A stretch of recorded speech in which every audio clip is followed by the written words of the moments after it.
Hello everyone, guten Tag, welcome to German Part. Ich heiße Abin and here we learn German together. This is playlist number 2, the Grammatik, the Grammar, Lektion 1, die Personalpronomen im Deutschen, personal pronouns in German. With this lesson, we begin our A1 German grammar journey.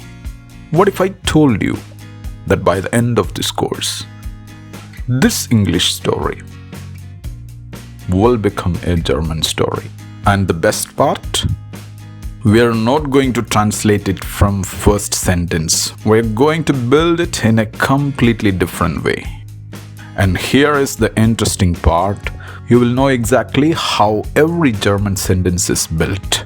Not by memorizing grammar, not by memorizing vocabulary, but by understanding how German really works. This simple story is called a new beginning. Today, it's completely in English. Every lesson in this playlist will help you transform this story from English into natural German. The first lesson in this journey is the personal pronouns. To learn German personal pronouns, we are going to use the characters Alex, Emma, and bicycle from our story. We also have two more characters in this lesson, the narrator and the listener. I am the narrator, my name is Abin, and I will call you the explorer.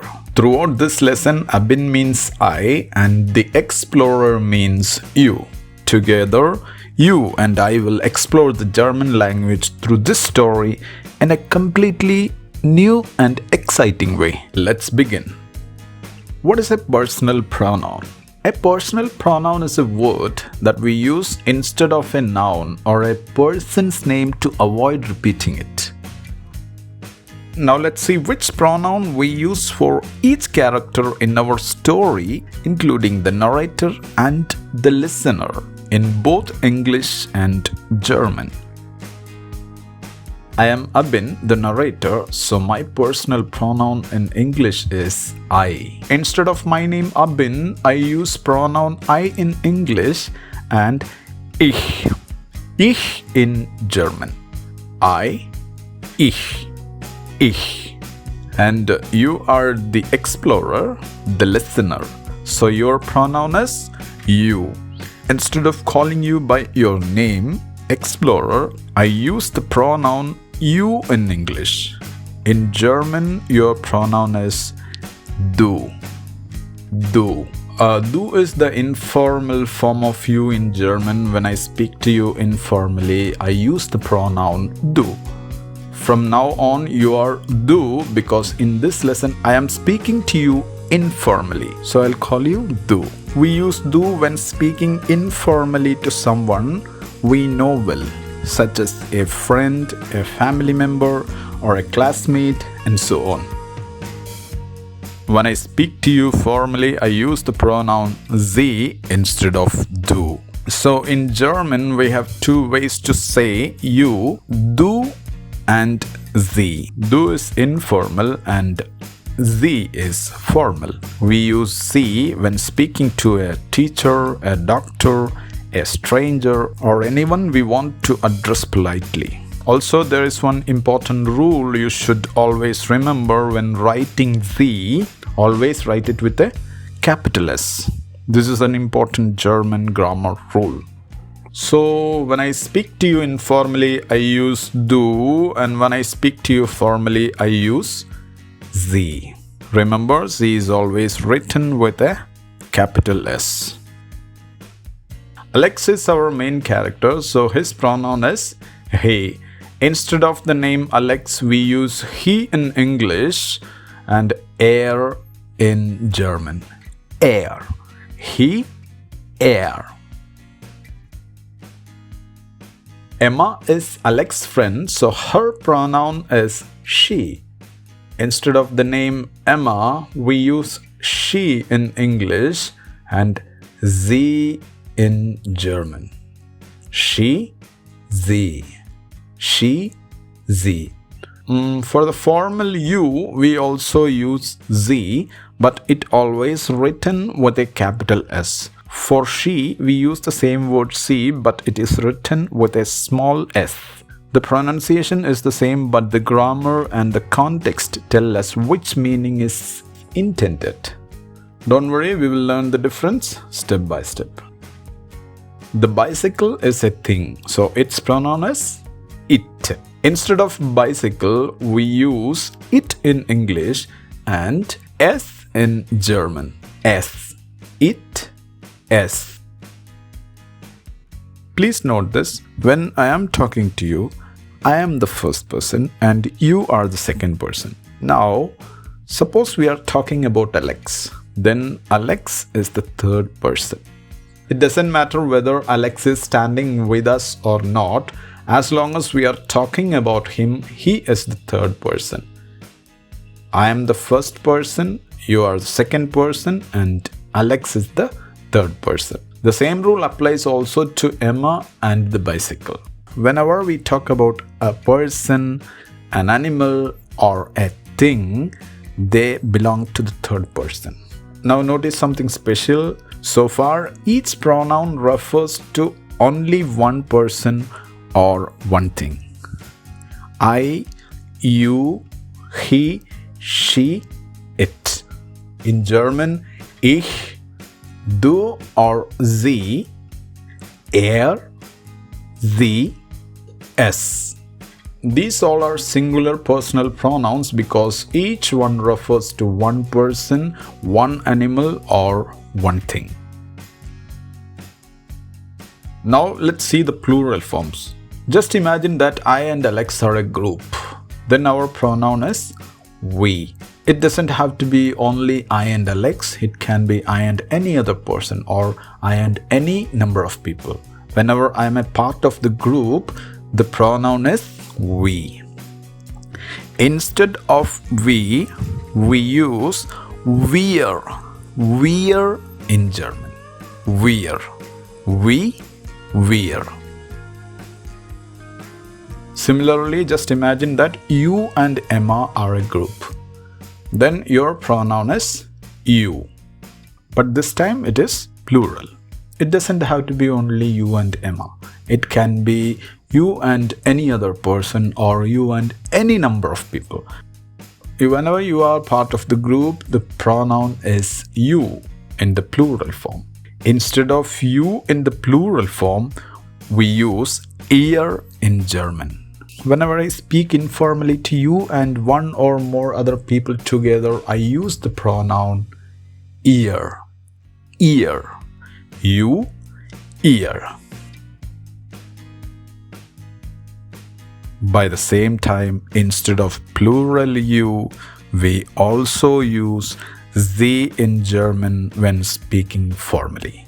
When I speak to you and one or more other people formally, I use the pronoun sie. You, sie. In English, you is used for both one person and more than one person, so the singular and plural forms of you are the same.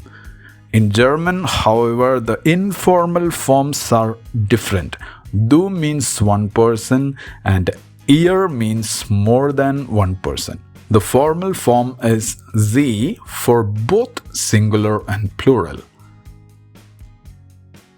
And finally, just imagine that Alex and Emma are a group. Then their pronoun is they. It doesn't have to be only Alex and Emma. It can be any two or more people, animals, or things. Whenever two or more people, animals, or things are a part of a group, the pronoun is they. For example, if there are two or more bicycles, we can also call them they. Instead of they, we use sie in German. Again sie. Yes, sie with small s. Singular formal you is sie. Plural formal you is sie. She is also sie. And now they is also sie. Don't worry if this seems confusing at first. You do not need to guess the meaning.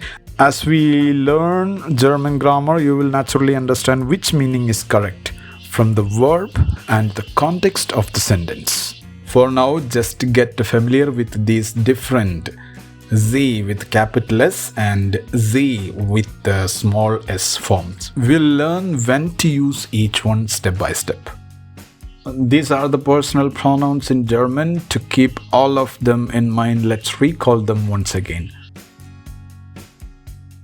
The narrator I is ich. Ich. The listener you is du, informal, or Z with capital S, formal. Alex is er, Emma is Z. The bicycle is S. Alex and I are we're. You and Emma are ear, informal, or Z with capital S, formal. Alex and Emma are again Z. Whenever I think about myself, I use ich. Whenever I think about the person in front of me, I use du, informal, or Z, formal, always with capital S. Whenever I think about Alex or any masculine noun, I use er. Whenever I think about Emma or any feminine noun, I use Z. Z with the small s. Whenever I think about a neuter thing, I use S. S. Whenever I think about myself and others, I use we're. We're. Whenever I think about you and others informally, I use ear, and formally, I use Z. Whenever I think about any other group of people, animals or things, I use again Z with small s.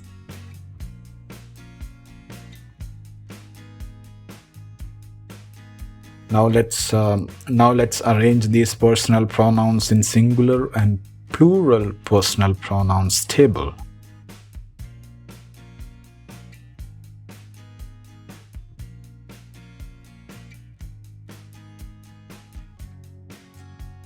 That's all for lesson 1 in the grammar playlist. Please practice by saying each personal pronoun out loud. As you think about the characters in our story, match each one with the correct personal pronoun. This connection will help you remember the pronouns much more easier. I hope you enjoyed this lesson. If you liked and want to learn German step by step, please subscribe. In this lesson, we got to know the characters in our story along with the narrator, I, and you, the listener. We also learned which personal pronoun represents each one. But just knowing the characters is not enough. We also need to know who they are, what they have, and what they do in the story.